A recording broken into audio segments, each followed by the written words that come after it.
अस्सलाम वालेकुम। Welcome to pakizainstitute.com। MS Excel की एक और क्लास के साथ मैं हूं शुएब अहमद। तो स्टूडेंट्स, आज की क्लास में हम पढ़ेंगे कंडीशनल फार्मेटिंग के बारे में कि ये किस मकसद के लिए यूज़ में ली जाती है। तो चलें स्टार्ट करते हैं आज की क्लास। तो यहाँ पे चलें ये जो हमने रिज़ल्ट कार्ड बनाया हुआ इसी के ऊपर इसको यूज़ करेंगे हम। या मैं कह रहा हूँ कि ये जो लाइन है इसे हम कॉपी करते हैं, यहाँ पे इसे पेस्ट कर देते हैं। सॉरी, ये फार्मूले से ये वाला जो वैल्यूज़ है इनको हम कॉपी करके यहाँ पे पेस्ट कर लेते हैं।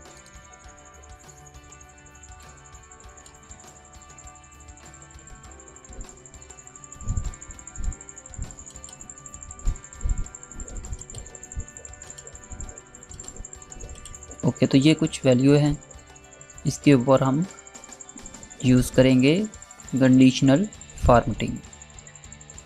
तो इसे सिलेक्ट कर लेते हैं, देन आपने कंडीशनल फार्मेटिंग पे क्लिक करना है। तो ये देखिए आपके सामने ड्रॉप डाउन लिस्ट अपीयर होगी। सबसे ऊपर देखें तो हाईलाइट सेल रूल्स है। यहाँ पे हम देखें तो फर्स्ट पे है ग्रेटर देन। यहाँ पे आए तो ये देखें आपके सामने एक विंडो अपीयर होगी। यहाँ पे आप अगर फॉर एग्जांपल एक आपके पास एक लिस्ट है, आप इसके अंदर जस्ट कहते हैं कि मुझे जो यहाँ पे मतलब 40 के ऊपर जो डिजिट हैं जस्ट वो देखने हैं कि कौन कौन से हैं। मतलब 40 भी के ऊपर भी क्या देख सकते हो, 30 के ऊपर भी देख सकते हो, ये आप पे डिपेंड करता है। तो मैं यहाँ पे 40 पे जाता हूँ। तो ये देखें जैसे ही मैंने यहाँ पे 40 टाइप किया है तो आप देख रहे हैं कि हमारी जो लिस्ट है इसके अंदर ये जो 40 के ऊपर डिजिट है उनका कलर चेंज हो गया, बैकग्राउंड कलर। मैं ओके करता हूँ तो ये देखें वो उसने हाईलाइट कर दिए हैं। वापस आते हैं, अगेन इसको सिलेक्ट करते हैं, then go to conditional formatting. अब हम आएंगे लेस देन पे। अब क्या होगा, अब हम यहाँ पे जो डिजिट या वैल्यू जो टाइप करेंगे वो उससे जो कम डिजिट वाले वर्ड होंगे जस्ट वही वैल्यू शो कराएगा जो इससे कम है। फॉर एग्जांपल यहाँ पे 41 टाइप करता हूँ तो ये देखिए 41 से लेस जस्ट 40 के दो जो डिजिट हैं वही नज़र आ रहे हैं हमें। उसके बाद देखें तो ये राइट साइड पे है कि मतलब ये कलर है कि आप किस कलर में यहाँ पे हाईलाइटर देखना चाहते हो। यहाँ पे आप क्लिक करें तो ये देखिए यहाँ पे मोस्टली ऑप्शन दी हुई है। अगर आप ये येलो पे कर देते हो तो ये देखिए वो येलो हो गए हैं। ऐसे ही ग्रीन विद डार्क पे कर देते हो वो हो जाएगा। Light red full red fill है। उसके बाद रेड टेक्स्ट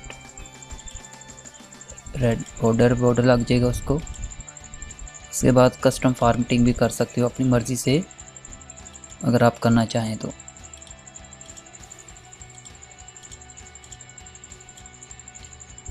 ऐसे ही अगर नेक्स्ट देखें तो इक्वल टू की भी ऑप्शन है, ये भी आप यूज़ में ले सकते हो। डुप्लीकेट वैल्यू अगर कोई है तो वो भी ये देखें 46 एंड 40 जो है ये डुप्लीकेट है इस वक्त।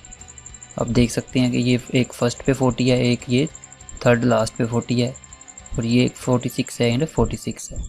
ये उसने जो डुप्लीकेट वैल्यू थी वो शो करवा दी है।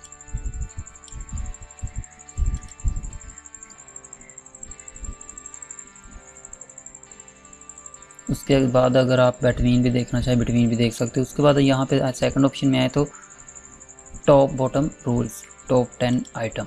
मतलब आप यहाँ पे ज़रूरी नहीं कि आप टॉप 10 ही देखें क्योंकि हमारी जो ये वैल्यू आई थिंक ये 1 2 3 4 5 6 7 8 या 9 है। तो हम यहाँ पे ये जो 10 है इस पर हम आके यहाँ पे 4 कर देते हैं। तो ये देखिए उसने जो अगर हम मज़ीद काउंट करते हैं तो वो हमें उसने जो टॉप 3 वैल्यू है इसके अंदर 46 60 एंड 46 जस्ट वही उसने हाईलाइट की है। यहाँ से आप अपनी मर्ज़ी से चेंज कर सकते हो कि कितनी वैल्यू टॉप की आप देखना चाहते हो। ओके स्टूडेंट्स, तो नेक्स्ट देखते हैं। नेक्स्ट आए तो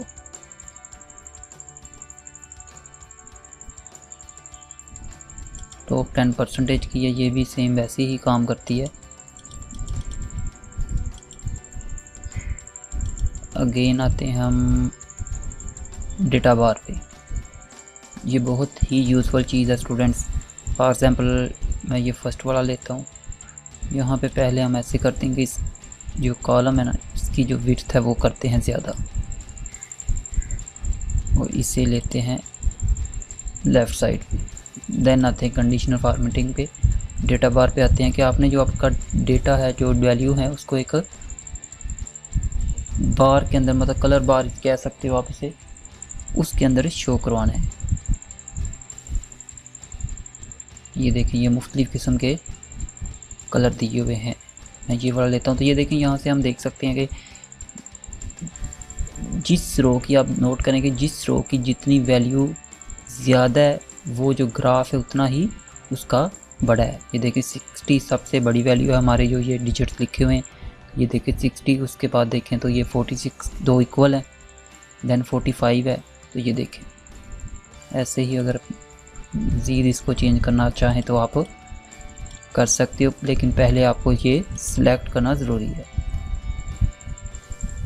यहाँ पे मोर रूल्स हैं, यहाँ पे भी अगर आप कुछ चेंजिंग करना चाहें तो कर सकते हो।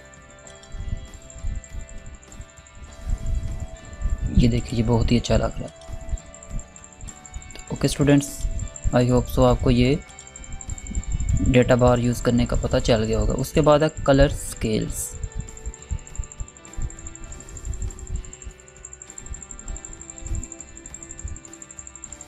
का मतलब वो कुछ कलर बड़े के लिए जो उसने सेलेक्ट किया हुआ है वो बड़े के पे यूज़ करेगा। मैं ये इतना यूज़ नहीं करता क्योंकि मुझे कलर का इतना ज़्यादा याद नहीं रहता, इसलिए मैं डेटा बार ही ज़्यादा यूज़ करता हूँ। आप अगर चाहें तो यूज़ में ले सकते हो कलर स्केल को भी। ये देखें, इस तरह कलर स्केल यूज़ में ले सकते हैं।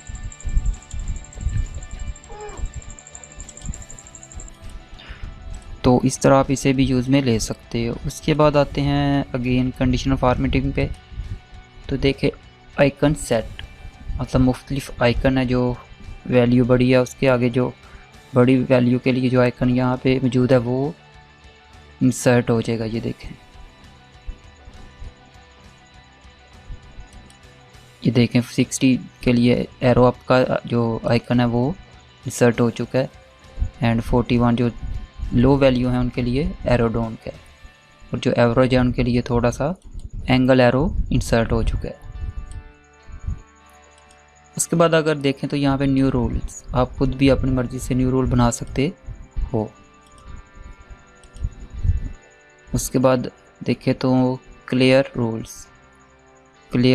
Rules from selected cell and clear rules from entire sheet, हम सिलेक्टेड सेल से करेंगे। ये देखें, आपकी फिर जो वैल्यू थी वो ओरिजिनल कंडीशन में आपके सामने आ जाएंगी। यहाँ से मैनेज रूल भी आप कर सकते हो अपनी मर्ज़ी से अगर करना चाहें तो। ओके स्टूडेंट्स, ये तो थी आज की हमारी क्लास, जिसके अंदर हमने कंडीशनल फॉर्मेटिंग के बारे में डिटेल से पढ़ा है। फिर भी अगर आपको इस क्लास से रिलेटेड या इससे प्रीवियस क्लास, किसी भी क्लास से रिलेटेड कोई प्रॉब्लम पेश आती है तो आप कमेंट्स में पूछ सकते हो। तो मिलते हैं नेक्स्ट क्लास में इंशाल्लाह ताला हम फॉर्मेट एज टेबल के बारे में पढ़ेंगे। तो तब तक के लिए अल्लाह हाफिज़। और उससे पहले अगर आपने हमारे चैनल को सब्सक्राइब नहीं किया तो काइंडली सबसे पहले हमारे चैनल को सब्सक्राइब करें। अल्लाह हाफिज़।